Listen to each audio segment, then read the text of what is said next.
We're still uncovering a lot of details about the massacre, and some are questioning whether there are any warning signs that could have stopped it from happening. And joining us this morning to talk more about that is Dr. Romie. She is a neurologist. She's also a wellness expert. Always good to see you, Dr. Romie. How are you?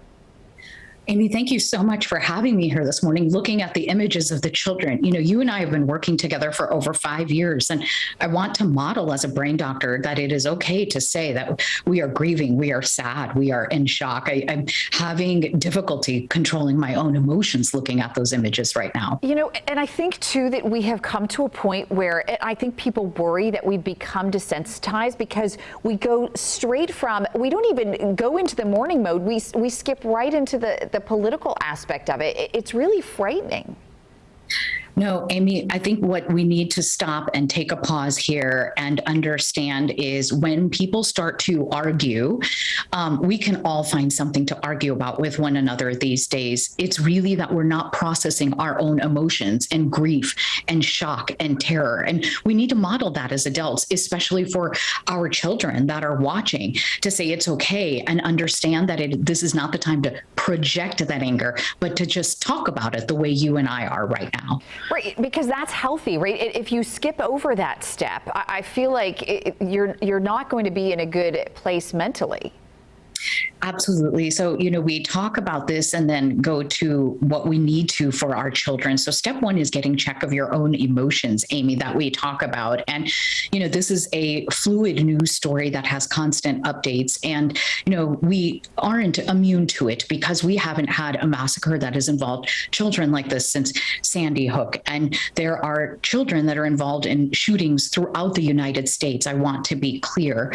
And there are family members all over the United States grieving, but when it's a massacre at this scale, it does create the repeated images, this sense of grief, shock, terror, lack of ability to sleep for both adults and children. And so, one, we need to recognize those symptoms, and the next thing is what we can do about it to speak to our children. I want to talk what was going on with this young man, because, you know, everyone's talking about, well, there were no reported mental health issues, but there were clearly warning signs, right? There were things going on that somebody should have said, you know what, this is not normal. How do you know when you need to sort of raise that red flag and say something's wrong here with a certain person? You know, Amy, we have to be careful of just using the tag mental illness. When the American Academy of Pediatrics and the World Health Organization looks at the rates of mental illness and bullying in the United States and other developed nations, it's equal. What is different in the United States is policy around gun safety, a lack of access to healthcare and mental health care. So it's a little bit more complex.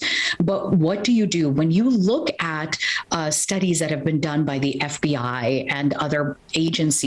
We know that all mass shooters showed warning signs and they could have been preventable. In fact, all of them typically, as we were just discussing in the bumper, have publicly declared that they are going to have an act of violence. They are showing off guns.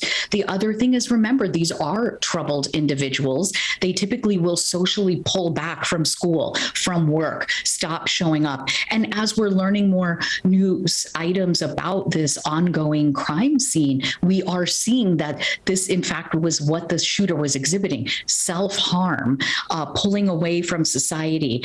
You know, there were reports that he had been in altercations with his mother and the police had been called to the home. So these are all warning signs.